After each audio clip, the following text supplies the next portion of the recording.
Auf einem Merauli, Ashoka Ashram draußen, 1962 oder 63 war das. 64 war das. 64. Mhm. Ja. Und hast du die alle gemacht, oder? Ja, die habe ich gemacht. Auch die habe ich selbst gemacht. Das ist genau dasselbe. Das sind alle Strahlschiffe, Ja. oder? Und hier dann auch 4. Was ist das? Das ist auch ein Strahlschiff. Von den Plejadern? Nein, das ist nicht von den Plejadern, das ist von den Kleinen, die Andromedaner. Wie heißen das? Das weiß ich schon nicht mehr. Die Ziltoner. Ziltoner? Ziltoner, richtig, ja. Gut, okay. Die klicke ich jetzt durch. Wir müssen jetzt nicht jedes einzelne Bild. Das ist alles da draußen in Merauli. Genau. Ja. Das ist Askets Schiff, nicht wahr? Das ist Askets Schiff.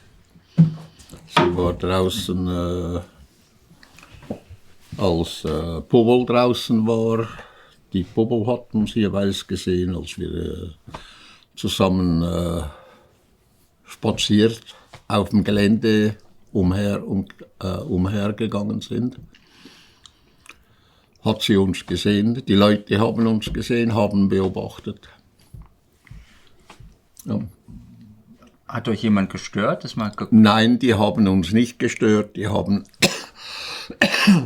uns einfach laufen lassen, die sind nie hergekommen, die haben im Gegensatz zu hier in der Schweiz, die haben Anstand bewahrt. Und wir konnten ungestört uns unterhalten. Gut, das sind eben ähnliche Fotos. Da müssen wir nicht auf jedes Foto genau eingehen, sondern die Serien. Ich dachte, das ist am Himalaya da oben. Das ist wie sagt man, ein Modell, eine Telemeterscheibe. Ja. Aber das ist ja von oben fotografiert, das heißt, es ist aus dem Schiff raus fotografiert. Okay. Aus Askets Schiff raus.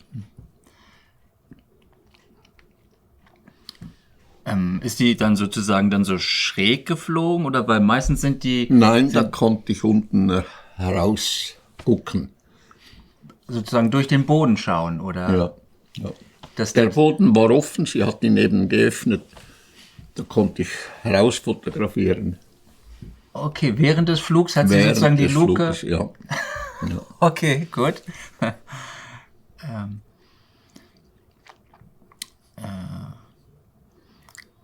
Genau, das ist hier schon... da steht zwar 74, aber das kann nicht sein. Ja, das ist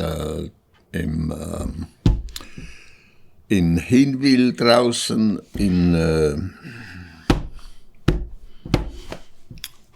Ja, Hinwil steht hier auch irgendwie mit Naturschutzgebiet, Betzholz. Betzholz heißt die, ja. Ah ja, da hast du dann also schon Fotos vor dem Missionsbeginn gemacht, 74, kann das sein? Ja. Mhm. Okay. Der offizielle Beginn der Mission gilt ja als der 28. Januar 1975, mit deinem ersten Treffen mit Semjase. Und das ist Semjases altes Schiff. Ja. Das ist ein Lastwagen unten durchgefahren, als ich das fotografiert habe. Ja. Was bei diesen Fotos oft so ungewöhnlich ist, dass von der Schärfe her dann auch nachher ist also auch so, glaube ich, ein weißer Wagen und da ist das Tortenschiff zu sehen im Hintergrund. Ja. Und der Wagen ist vollkommen unscharf, was so komisch ist. Ja, weil es zu weit weg war. Wenn hier das Schiff war, das ich fotografiert habe, dann ist der Lastwagen hier vorne. Der war weiter im Vordergrund? Ja, nein, im Hintergrund. Im Hintergrund, ja. Okay. Ja, zu weit weg und dann bei der Kamera wurde das unscharf, was Okay. weiter weg war. Ja, okay.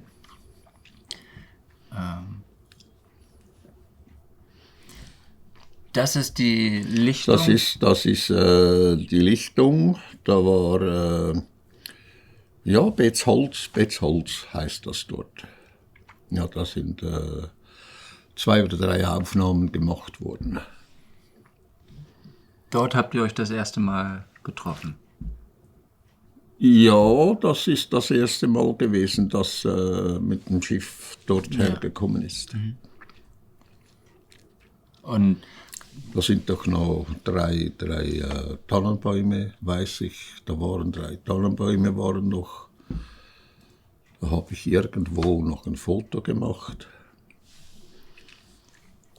hier sind noch die anderen Fotos. Hast du einige gemacht auch? Ja, 3 oder 4, ich weiß nicht mehr genau, wie viel das da waren. Da sieht man den Ort ein bisschen Ja. besser. Ja, Das ist dann, als sie wieder wegflog, die Uhrzeit ist hier später, ja. war das Das ist ja. alles der gleiche Ort. Da sind die Bäume, die ich gemeint habe. Ah ja, Ja, da kann man sie noch besser sehen. das ist, da waren wir zusammen droben. Beretzwil. Hier steht noch irgendwas mit, ist das Rümliberg oder? Hier steht Beretzwil am Ende, Bretzwil und dann irgendein Berg. Ja, ich weiß nicht mehr, wie das heißt. Aber das war dann das nächste Treffen, ne? Oder dann im Ja. Februar, 27. Februar. Ja, Und das sind dann 2 Telemeterscheiben und 2 Strahlschiffe, nicht wahr? ja. Aber wie der Ort noch heißt, das weiß ich nicht. Es Maiwinkel, irgendwo dort im Gebiet droben. Aber wie es dort mehr heißt, weiß ich nicht mehr. Ja. Und dann war dann noch hier jemand anders mitgekommen, dann halt jemand im anderen. Das war jemand anders dabei. Da waren alle 4 besetzt.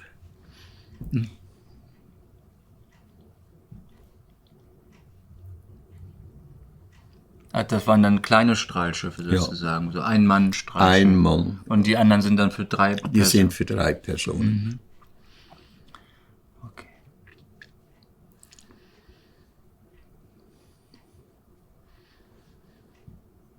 Wie war das erste Treffen? Also natürlich, man kann das nachlesen, aber wie hast du das sozusagen empfunden? War das schon gleich so eine Vertrautheit? Ja. Oder Wie wenn man Menschen neu kennenlernt, genau wie wenn du einen Menschen neu kennenlernst. gut, Ist nichts dabei? bei manchen Personen ist ja so, dass man schon das Gefühl hat, die kenne ich oder so. Das, Das ist ein Gefühl, das du einfach so hast, aber mehr ist es nicht. Hier bei diesen Fotos, das ist der gleiche Tag, ne, 27. Februar. Die sind so unten oft so Ja. abgeschnitten. Solltest du das untere dann nicht fotografieren? Oder? Nein, das ist wahrscheinlich meine Schuld. Zielwasser. Ja. Okay, gut. Na, ist okay. Ich bin eben kein Fotograf. Ja, sind gute Aufnahmen Ich habe dabei. solange ich im Ausland gewesen bin, all die Jahre habe ich vielleicht, wenn es hochkommt, vielleicht 8 oder 10 Fotos gemacht. Ja, ich weiß. Wenn es viel ist. Ja, du fotografierst gar nicht. Ich habe nie fotografieren gelernt. Ja. Ich habe einfach das gemacht, was gesagt wird. Klick mal die Kamera und dann hat es wieder. Sie haben dir das gesagt, dass du Ja. die Aufnahmen machen Ja. sollst. Ja.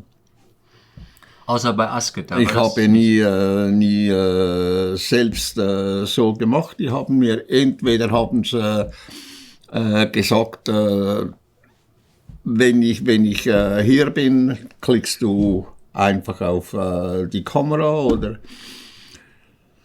guck, dass das im Bild ist oder so. Ja. Also es war der Wunsch der Plejaden, dass du die Fotos machst. Ja. Ich habe nie Fotos gemacht, dass ich selbst bestimmt habe, dort und so weiter und so fort. Ja. Haben immer gesagt, da klickst. Oder? Ja. Das ist immer noch das beste UFO-Fotoarchiv der Welt. Also kann immer noch keiner mithalten. Von Fotografieren verstehe ich überhaupt nichts. Das sind Momentaufnahmen, die ich nicht mal selbst bestimmt habe. Oder?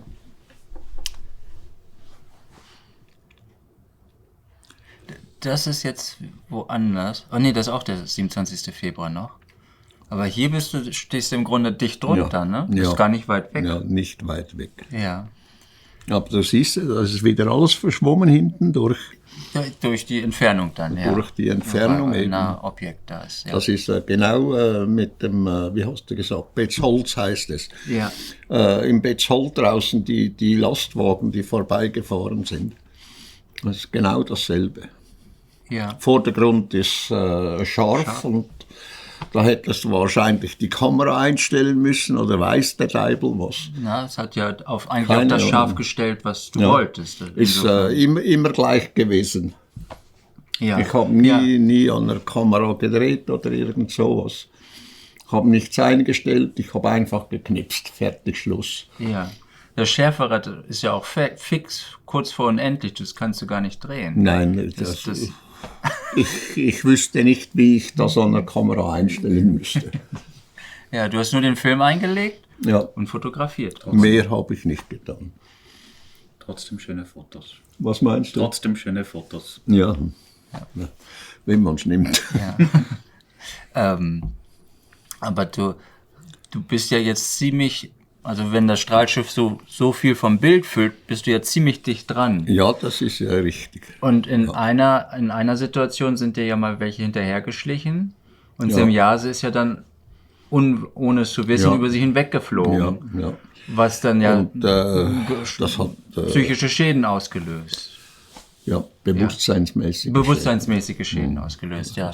Das war die Mutter von Roland und der Roland selbst. Und die Margret Rose. Die hatten nachher... die Frauen sind gestorben inzwischen. Der Roland, der lebt noch. Ob sich der aber noch mag erinnern, das weiß ich nicht. Der ist durch. Das Gehirn hat wirklich Schaden genommen, nicht wahr? Ja. Daher ist das dann nicht ungefährlich. Im Grunde sollte man da fernbleiben. Da sollte man fernbleiben, ja. Wenn sie nicht abgeschirmt ist. Und da drunten, da war das Schiff eben nicht abgeschirmt. Da ist sie mit mir weggeflogen, über die weg. Wir haben nicht gewusst, dass die hinterher schleichen. Die waren in der Küche drin, als sie mich gerufen hat.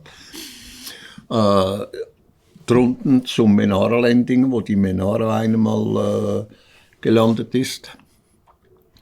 Und da war ein Klafterholzbeige und die haben sich dahinter versteckt und wir haben das nicht gesehen, nicht beobachtet und sind so 3-4 Meter über diese weggeflogen.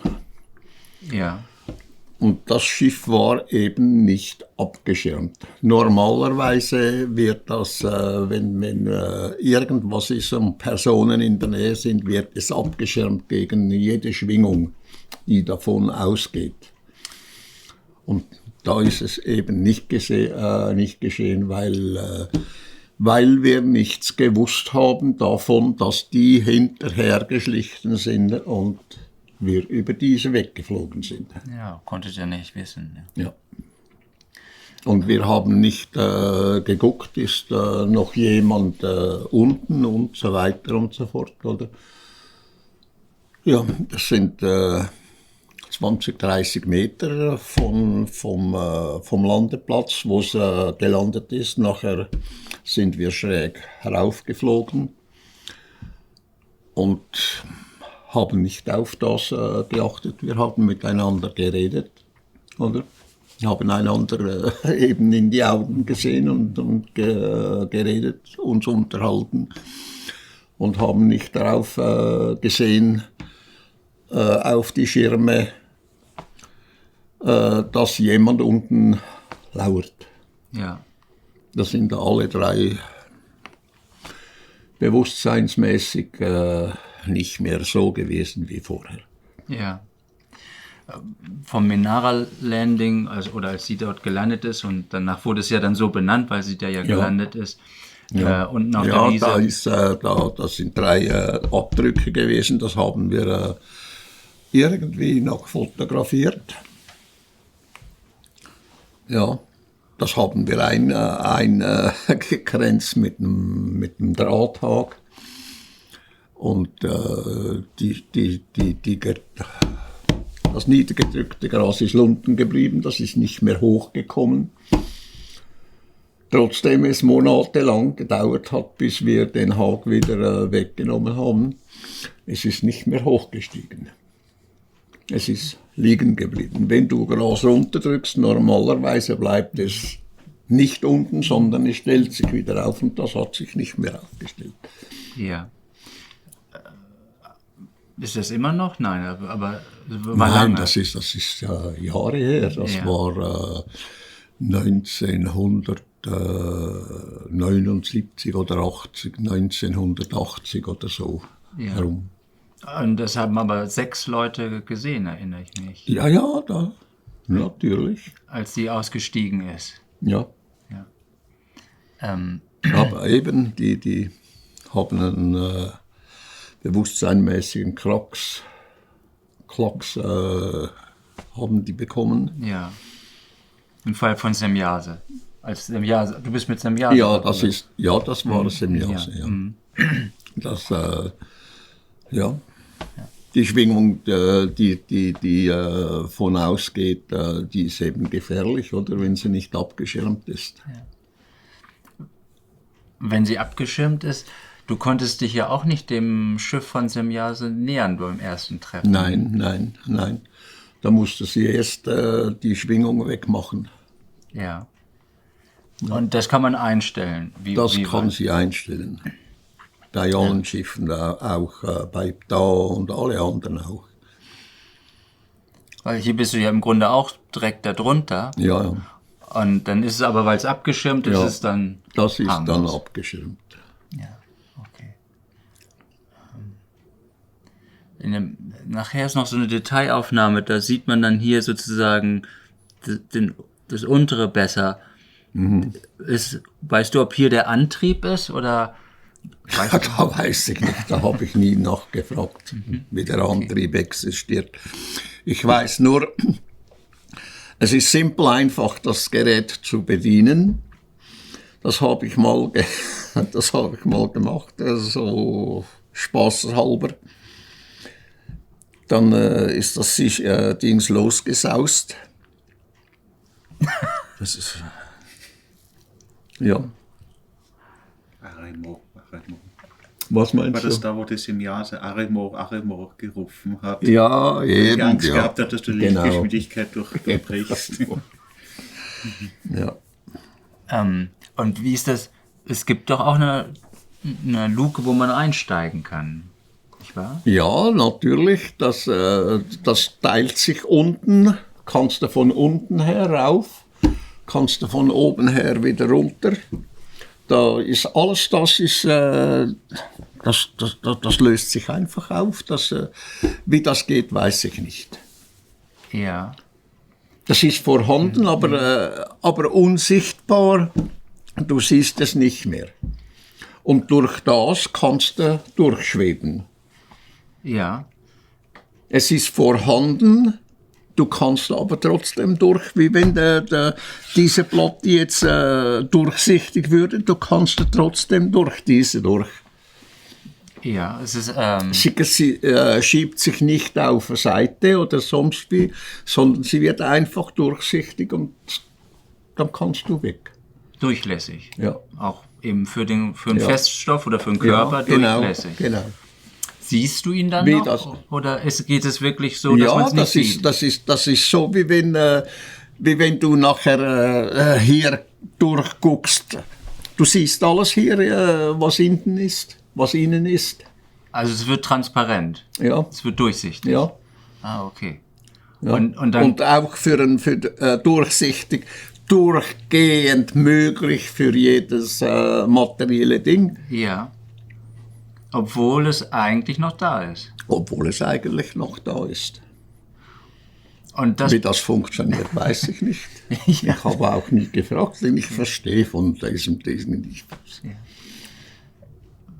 Ich bin froh, wenn ich am Computer übrigens, dich brauche ich dann wegen funktioniert wieder eine Bestellung nicht. gut, machen wir. Mit Swart hatte ich ja auch mal in die Erde mit dem Schiff genommen. Und da sagtest recht tief. ja, und dass das Schiff in die Erde eingesunken ist. Selbst in das Magma rein. Und erst habe ich gedacht, jetzt ist fertig, jetzt verglühen wir, oder? Ja, Das ist aber nicht der Fall gewesen. Das ist so sicher wie ein Mutterschoß. Auch im Wasser drin, so tief, dass es ist bis zur tiefsten Stelle von Andreasgraben runter. Marianengraben. Marianengraben. Ja. Ja, da herrscht ein extremer Druck. Ja. Da überhaupt nichts, da merkst du überhaupt nichts. Ja. Spürst du, dass man sich bewegt in dem Schiff? Fliehkräfte? Wie meinst du, Also es dich hat bewegst? beschleunigt ja extrem. Das merkst du nicht. Es hat sein eigenes Nein, Gravitationsfeld. von 0 auf 1000 oder 2000 oder 3000 Stundenkilometer, da spürst du keine Regung, nichts. Ja. Überhaupt nichts. Das gibt keinen Andruck oder sonst irgendwas. Keine Beschleunigungen, wie Nein. man das fühlt im Auto Nein, oder nein. Bremsen. Nein, das ist völlig weg. Ja. Und du warst mit Swart in die Erde gegangen, auch sehr tief, sagtest du. Wie tief? Bis zum Kern der Erde oder? Nicht ganz, sondern wie viele Kilometer es genau gewesen sind, weiß ich nicht. Aber bis dort, wo das Erdzentrum eigentlich beginnt. Und das sieht völlig anders aus, als unsere Wissenschaftler das behaupten. Allgemein heißt es, dass dort ein Eisenkern Eis, ja. hervorherrscht. Ja, sieht aus wie wenn es, wie soll ich sagen, wie wenn es lange Eiszapfen wären.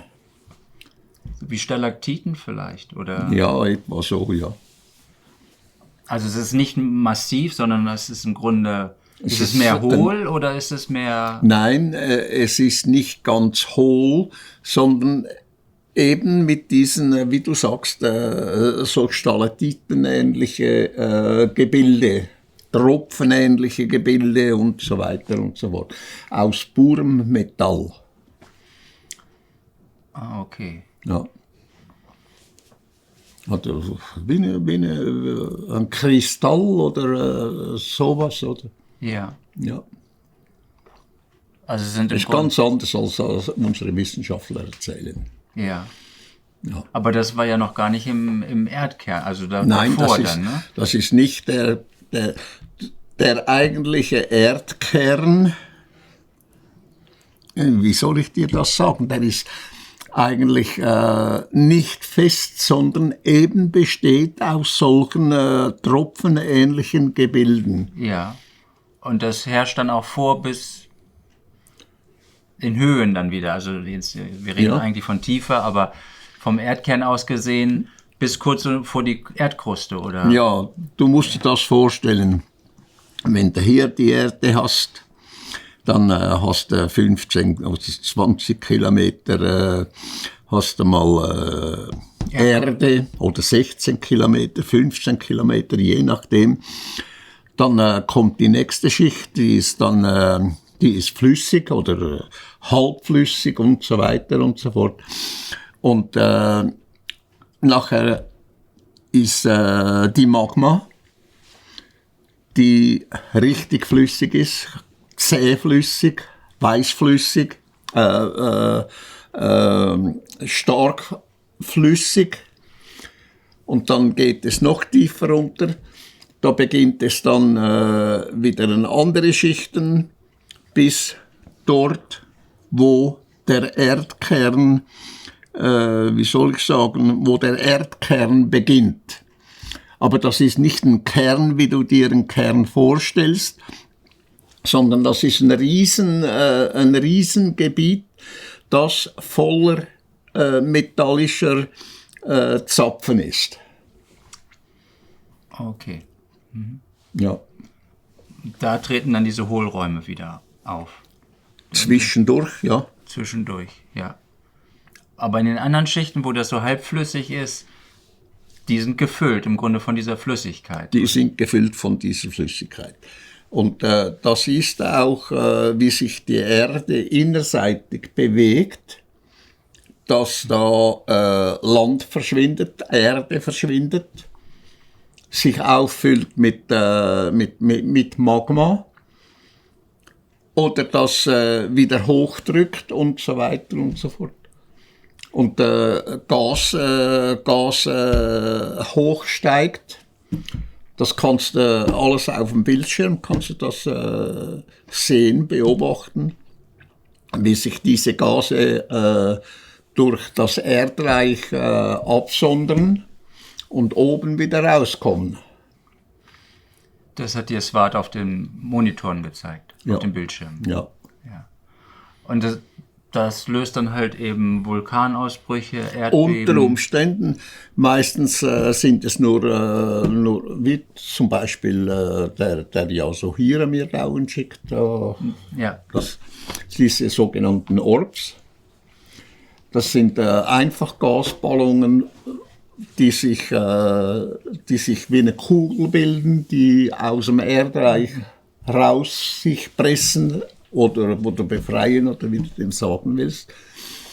Und dann schweben sie vielleicht eine Stunde, vielleicht 2, 3 Stunden, je nachdem, bis sie da wieder verschwinden, sich auflösen oder explodieren, platzen und so weiter und so fort. Genauso wie Sumpfgase in einem Moorgebiet und so weiter und so fort. Teilweise können sie sogar leuchten, wie Erdgaskugeln und so weiter und so fort. Gut, vielen Dank.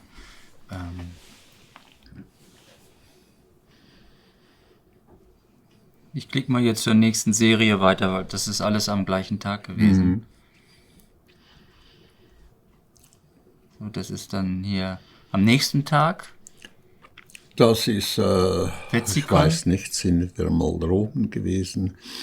Es ist Balm, heißt es hier. Ja. Balm. Ja. Das ist eine Tanne gewesen, die hat sie nachher eliminiert.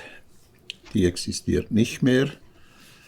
Die hat sie aufgelöst. Daneben ist noch ein Gebäude, ein Haus oder was, ein Ferienhaus oder was es ist. Weißt du? Da sind wir mehrere Male hier oben gewesen. Da waren noch Leute dabei einmal, als er dann erschienen ist, die haben sie alle gesehen. Die haben das Schiff gesehen. Und ob die heute noch leben, das weiß ich nicht. Weißt du, Da warum? waren schon ältere Leute, die waren 1900, das war in den 70er Jahren, ja, das 50 Jahre her. Die sind bestimmt alle gestorben. Weißt du, warum sie die Tanne aufgelöst hat? Oder hat verschwinden lassen? Ja, das hat sie üblicherweise gemacht, weil sie gesagt hat, die Schwingungen vom Schiff, die schädigen mit der Zeit eben den Baum. Ah, okay. Wenn sie so rumgekurvt ist, dass sie ihn berührt hat und so weiter und so fort, sagt sie, die Schäden, die sind dann eben irreparabel. Und da ist besser, man eliminiert den Baum gleich. Ja. Du hast viele Fotos, wo das Strahlschiff direkt neben dem Baum wie geparkt aussieht. Ja. Sind die da geparkt oder ist das nur, dass sie da im Grunde vorbeifliegen? Nein, das ist nur Fliegerei. Okay, ist also im Grunde in Bewegung. Nein, das ist nicht Parken. Okay. Gucken wir mal weiter.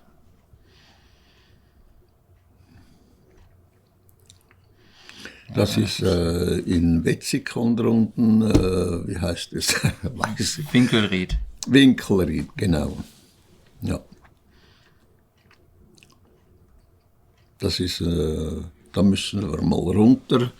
Das ist unheimlich scharf, das Foto. Also da hast du praktisch überhaupt nicht verwackelt. Ja. Also unheimlich ruhig gehalten in dem Moment. Es gibt so einige Fotos. Da unten, da gibt es ein besonderes Erlebnis. Da hat sie mich einmal aus dem Schiff runtergelassen. Und dann gelandet bin ich auf dem Baum droben. Musste ich runterklettern. Hat sie dich runtergelassen oder hast du dich da runtergelassen? Nein, ich selbst. Okay. Sie hat mich einfach über den Baum hat sie unten geöffnet, dass ich runter konnte und ich bin einfach raus. Ach so. Und dann bist du in den Baum gefallen? Ja, gefallen. Wie man es nimmt, weißt du, wenn man hart aufkommt. Es war nicht eigentlich ein Fallen in dem Sinn. Okay. Aber du bist dann den Baum runtergeklettert? Ja, oder? ich musste ja auf den Boden runter. Ja. Und dann hat dich eine Frau gesehen? Ja, da war eine Frau drunten mit dem Kind. Da plötzlich jemand runtergekommen ist. Hat sie sich gewundert. Das ist das Spital. Das ist auch dort drunten. Das ist ganz merkwürdig. Einige Fotos sind gestochen scharf und da, einige sind recht unscharf. Ja. Aber das sind mit die schärfsten Ja, Fotos. eben. Man hätte die Kamera eben einstellen müssen, so oder so. Oder, ich habe einfach eben abgedrückt. Ich habe die Kamera von meinem Bruder gekauft.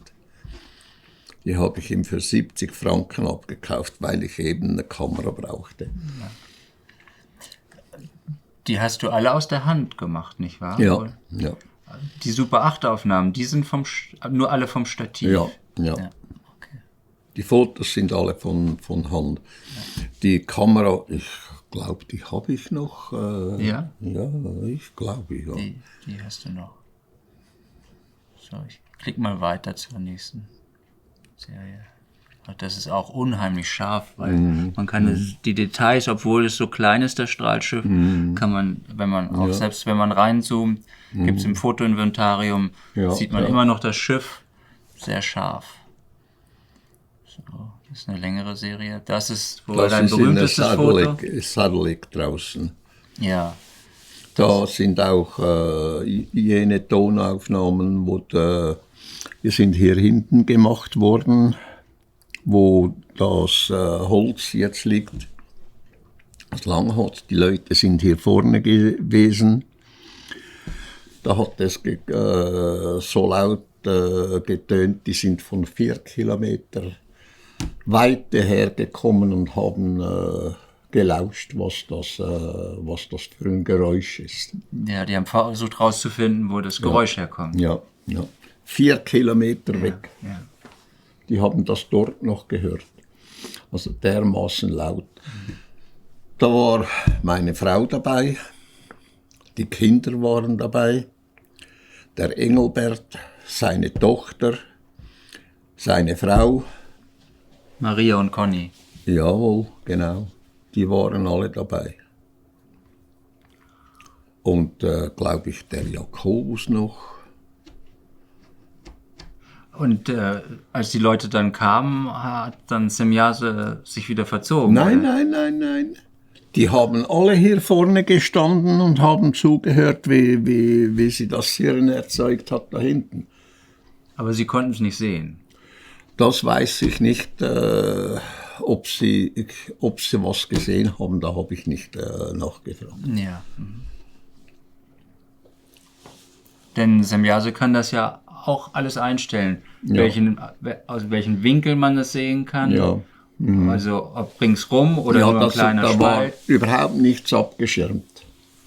Ja, vom Ton her. Vom Ton her war nichts abgeschirmt. Darum hat man sie in 4 Kilometer Distanz noch gehört. Ja. Und die sind da, 10 oder 12 Leute sind da hergekommen. Die Armee da droben, das weiß ich noch. Die haben sich vorne,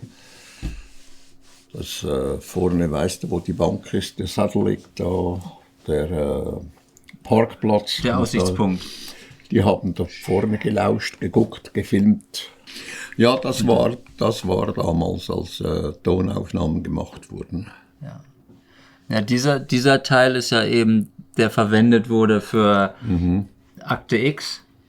Ja, glaube ich, ja. Und dann I Want to Believe steht dann da drauf. Ja, und ja, das ist ich so glaube, ja. dein Das war halt. ja, Ja. dein bekanntestes Foto sozusagen. Das ist halt eben. Und da sind die noch von der Feuerstelle auf der anderen Seite, in der Mitte von der Sedeleck. Da droben ist noch eben das Gebäude, wo die Feuerstelle ist. Da habe ich da über die Bäume weg fotografiert. Da geht dann der Weg runter. Ja. Ja, das ist bei den Super 8 Aufnahmen Ja, hast du dann ja, nach oben ja. gefilmt. Das sehen wir später dann noch. Das ist ja nicht weit weg, das Das ist im Grunde ist- nur in die andere Richtung. Ja, nicht das wahr? ist die andere Richtung. Ja. Hier sieht man noch, Da führt der Weg runter, da Ja. von dem Haus da Ja. hier runter. Dann ist die Feuerstelle hier. Ja. ja, genau, und das ist ein bisschen weiter nach rechts Ja. geschwenkt und das dann wieder ein bisschen nach links. Und dann kommen auch die Feuerstelle. Da die Feuerstelle. Das Das ist ist gar nicht. Perforation vom Film. Ja, das sind alles keine Originale mehr, nicht wahr? Nein. Weiß nicht, was die gemacht haben, keine Ahnung.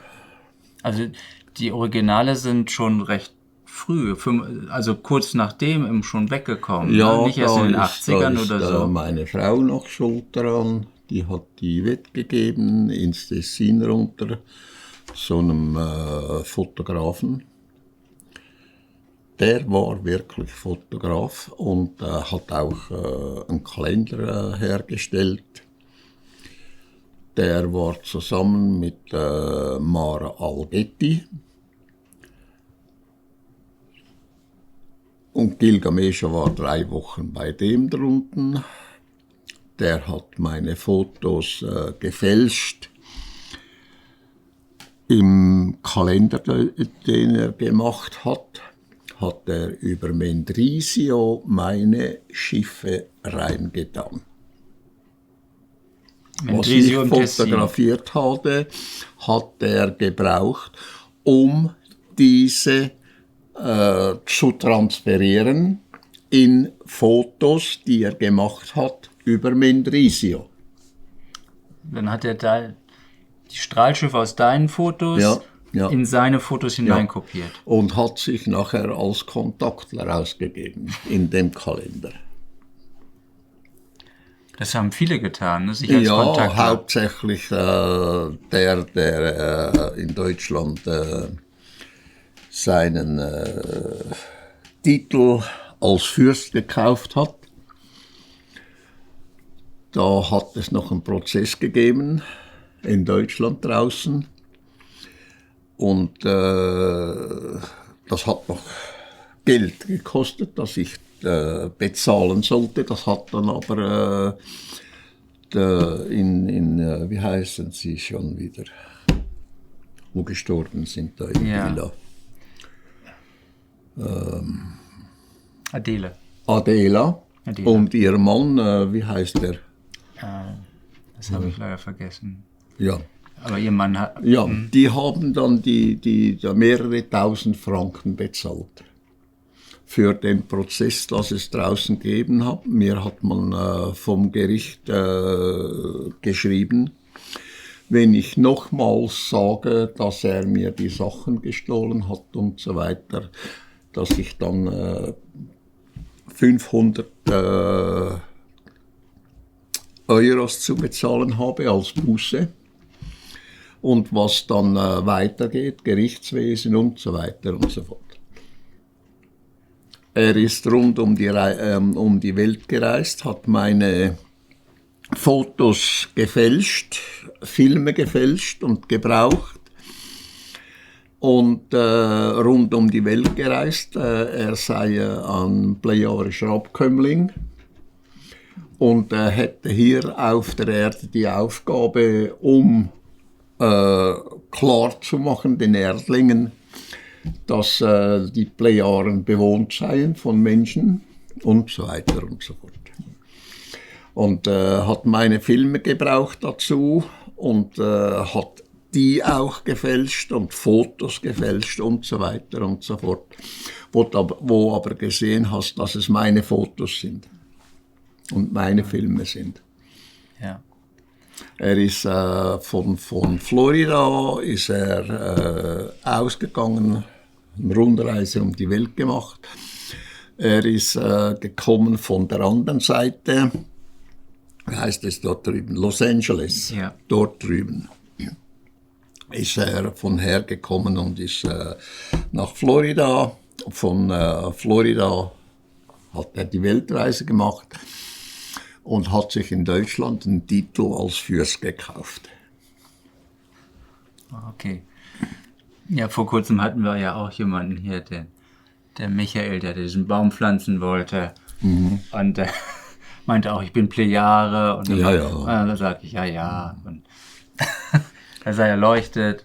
Ja, weißt du, da ist so viel gegangen und irgendetwas zu sagen darüber, das hat keinen Sinn. Na, du dringst auch gar nicht durch. Also, ja, nein, das hat mir ist Sachen unmöglich, erzählt. Das ist unmöglich, dass du durchdringst. Weißt du, und die Leute, die glauben denen, die gut reden können und die Leute belügen und betrügen können nach Strich und Faden, dass keinen Wert, dass du irgendwas sagst. Ja. Das habe ich bei dem gelernt, als ich das Gerichtswetter hatte mit dem da in Deutschland, eben dem Fürsten. Dann ist das Gleiche hier passiert in der Schweiz drin. Der ist nach Frankreich, der lebte nachher in Frankreich. Wie er heißt, weiß ich nicht mehr. Ist genau dasselbe passiert. Dass dir untersagt wurde?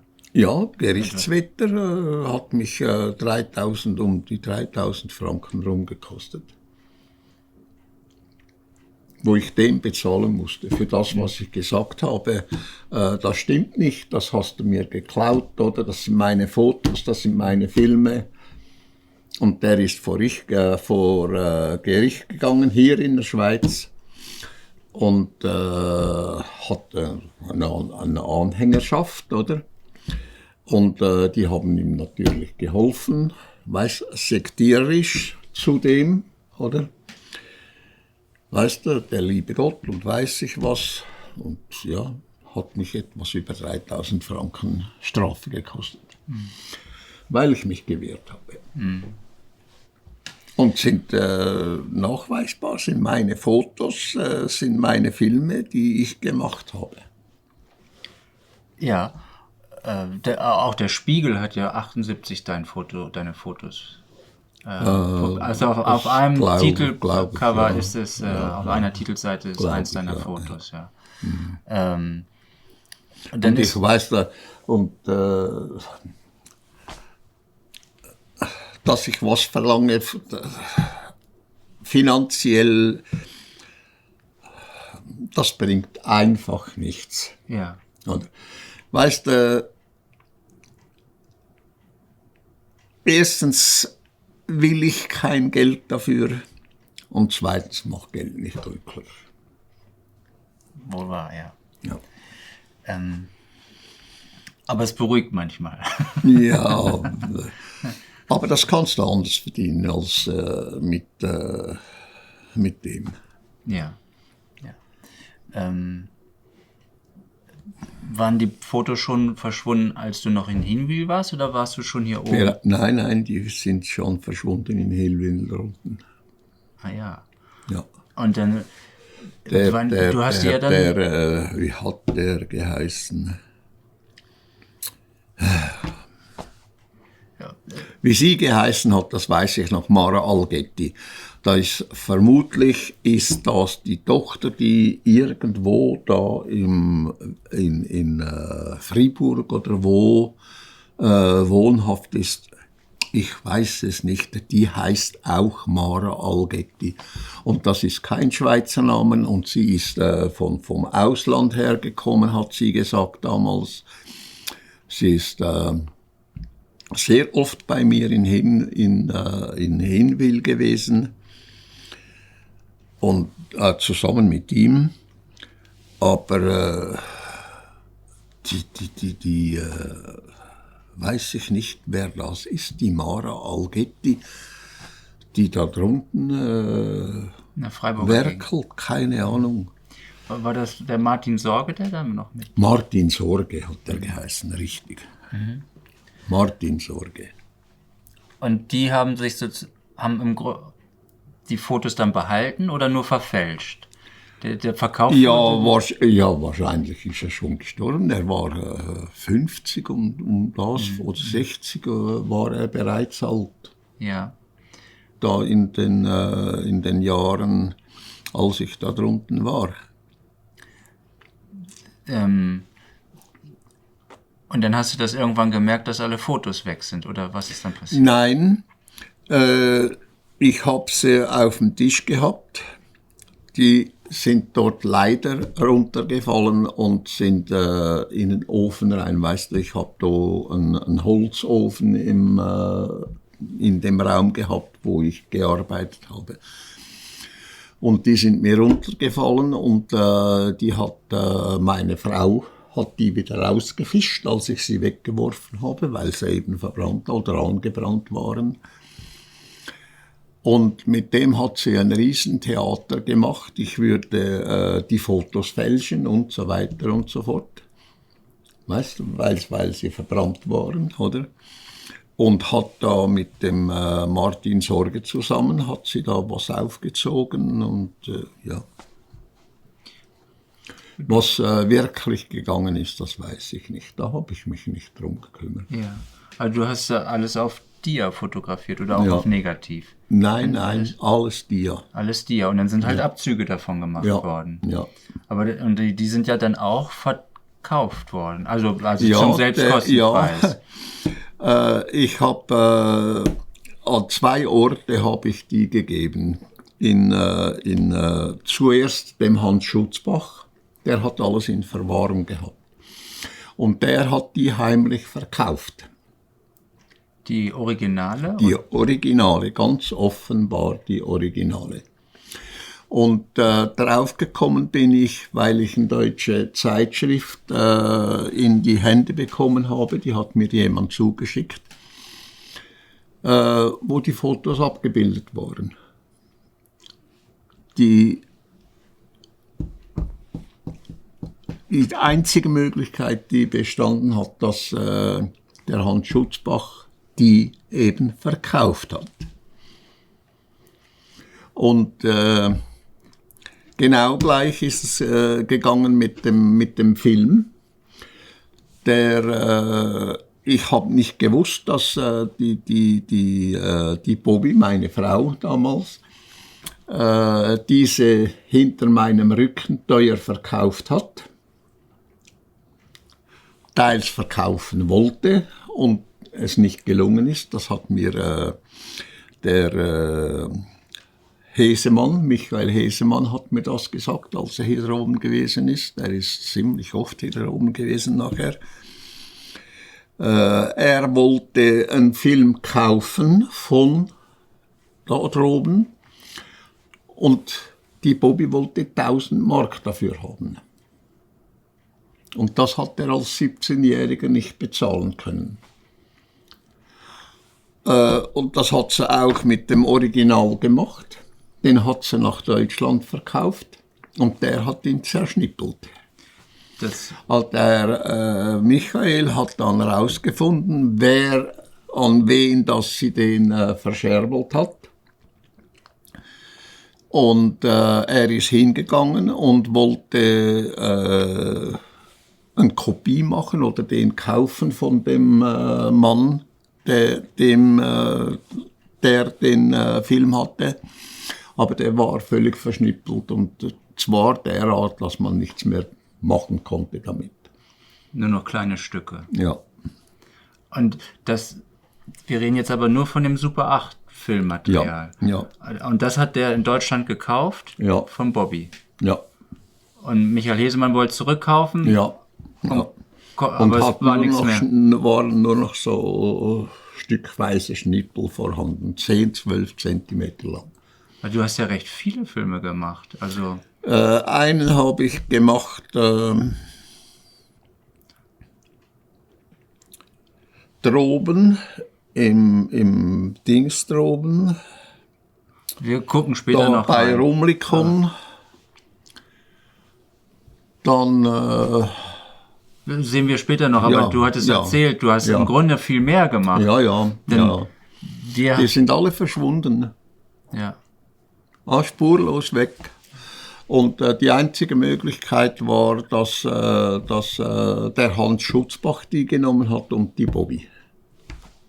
Nur die hatten Zugang. Nur die hatten Zugang dafür. Nachher, als der Hans Schutzbach mir die Dias wieder zurückbrachte und die Filme, habe ich sie dem Fotografen gegeben, der da vom Rheintal war. Ich weiß nicht mehr, wo er wohnt hat, wie er geheißen hat und so weiter und so fort. Und da war alles total verfälscht worden. Also da war nichts mehr original, das ich zurückgehalten habe. Und er hat damals gesagt, er sei von 2 Männern